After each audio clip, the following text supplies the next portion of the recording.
My name is Leonardo Polo, and today I'm gonna talk to you about Yessica Bautista. She's a Colombian international student here at CSULB. Jessica grew up in Cúcuta, Colombia, and then she moved to the United States to pursue her academic goals.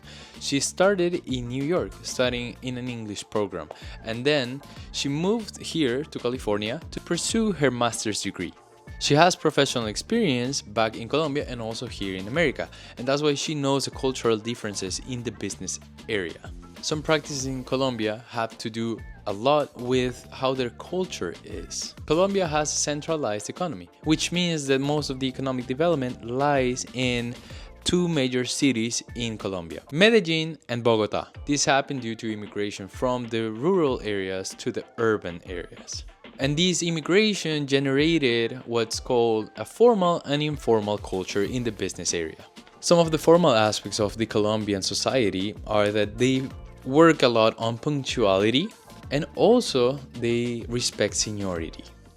They have a lot of respect for people who have been in the business for a longer time. Their dialect is also very formal, so they would refer to other people when doing business as usted, which is already in third person and it shows a lot of respect. However, in the informal environment of business, they tend to work a lot with people they already know. Family, friends, and people who are very close to them. And this is very detrimental to the political side of Colombia because this increases corruption and bureaucracy. Let's compare Colombia and the United States in corruption and bureaucracy. In Colombia and in most Latin American countries, there is a law that almost everyone shares, la ley del más vivo, which is a way of justifying cheating to get someone's goal.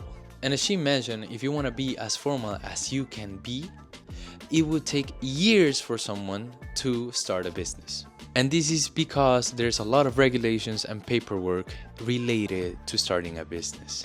That's why in Colombia there is 55% of informality in the business sector, compared to the United States where you can only find 7.3% of informality generating the country's GDP.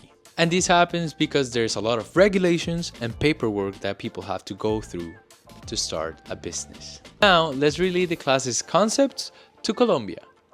And let's talk about Hofstede. Colombia is a collectivistic country.